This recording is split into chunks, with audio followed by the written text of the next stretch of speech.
is oriented in a special way, with each of its four corners facing the cardinal directions. When the sun rises during the spring equinox, the light strikes the steps at an angle. The spectacle this phenomenon creates draws thousands of people every year. On September 21st, the fall equinox, the shadow serpent rises again into the sky.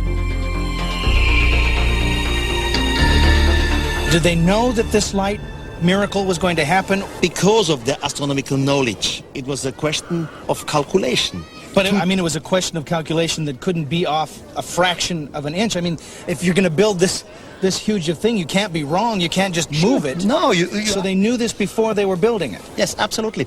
God Kukulkan, he taught them in astronomy, in mathematics. They show how he descended the stairs from heaven to mankind, how he left mankind again with the promise to return. Are you telling us that the god Kukulkan was an extraterrestrial? Yes, Kukulkan was an extraterrestrial. The concept of gods descending to Earth is common in religions and cultures all around the world. But were these fictional gods of mythology or real visitors from another world? Ancient astronauts who came down to Earth long ago. Similar religious legends are found in the South American country of Bolivia. At an altitude of over 12,000 feet, descendants of the Inca pay homage to their presterio, their patron saint. But over 1,500 years ago, at Tiwanaku, their ancestors celebrated their great god Viracocha. Eric von Daniken believes Viracocha came down from the sky, bringing to his people knowledge of astronomy, mathematics, and agriculture. According to archaeologists, Tiwanaku was built in 500 AD, but others claim that it was built almost 15,000 years before that. At that time, no culture in the world could have constructed it. The mystery is, who built Tiwanaku? Von Daniken believes the answer may lie a few hundred yards away in the ruins of Pumapunku.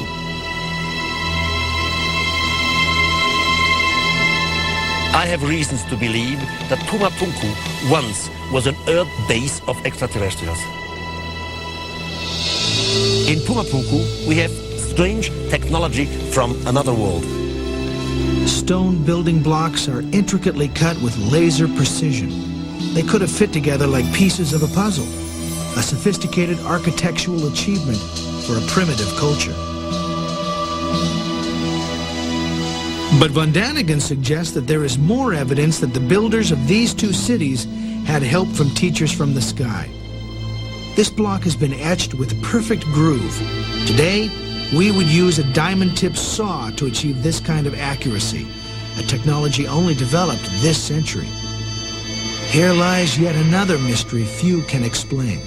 Whoever built Tiwanaku came up with a very ingenious method for holding together the huge stones which they used to build the site.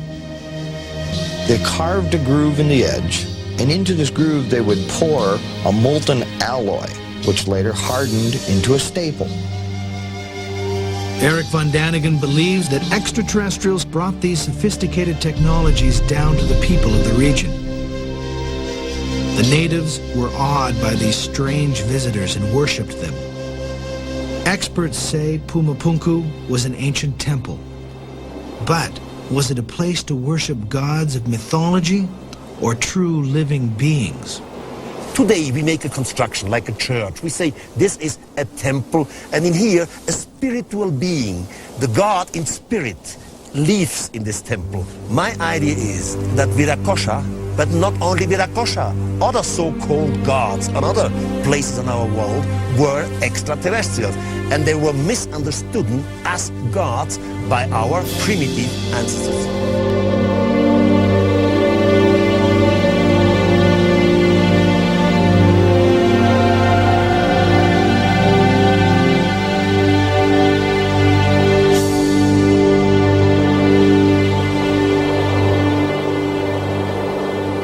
They saw these beings leaving the earth with fire and smoke, and so they believed they must be gods, although they were not gods. Well, have you ever seen a UFO? Oh, good point. Sometimes I have the impression when Eric von Däniken shows up, they run away. I never saw a UFO. It's a shame. Well, if you had seen one, what would you say to them? Well, first, I would be afraid. Because it's strange, you know, they are not used to something like this. And then, naturally, I would try to make communication, however, by language or telepathy. And then I would ask some questions, a lot of questions. But the other way around, how would you react if you, of a sudden, would see a UFO? Well, if it's in the distance, it would be fine. I'd go, wow, look, there's, you know. But if they were confronting me, I mean, right there, I guess my first thought would be, why me? Though Eric and I have never seen a UFO or an extraterrestrial, the fact remains many people claim they have. In light of this phenomenon, advanced technology may help us communicate with extraterrestrials in ways our ancestors could not have imagined. Launched in the 1970s, the Pioneer satellite first explored Jupiter. After a close encounter with the largest planet in our solar system, Pioneer continued its journey into deep space. Fixed to the side of the tiny spacecraft is a gold disc.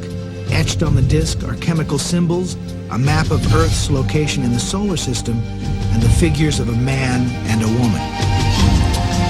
The man has his hand raised in a friendly greeting to anyone or anything that might encounter Pioneer on its journey into the unknown. Remember El Astronato? The figure carved into a mountainside? It appears the ancient Nazcans were trying to communicate with extraterrestrials. 3,400 years later, we're still looking to the sky and wondering, is anybody out there?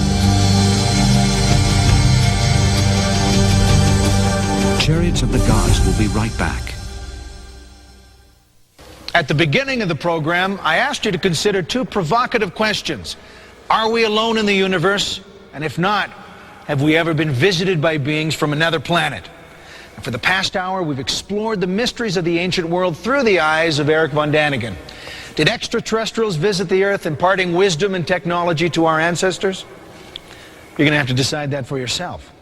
But at the end of the 20th century, new technology allows us to examine our world and other worlds for signs that we might not be alone.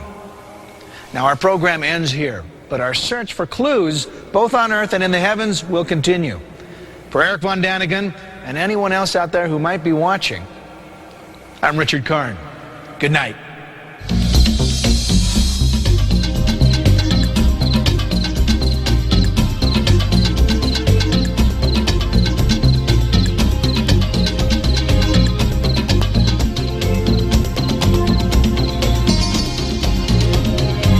Promised to return one day to Earth. We have this promise of returning one day. Now you ask, why not within 2 years? Well, every child knows that the distance between the stars are very, very large. So you cannot reach such distances in short time. It always will take a few thousand years before they return. Now the last visit may have took place, let's say, 2,500 years ago or 3,000 years ago. Okay, it's time that they return. And we should be prepared for this possibility.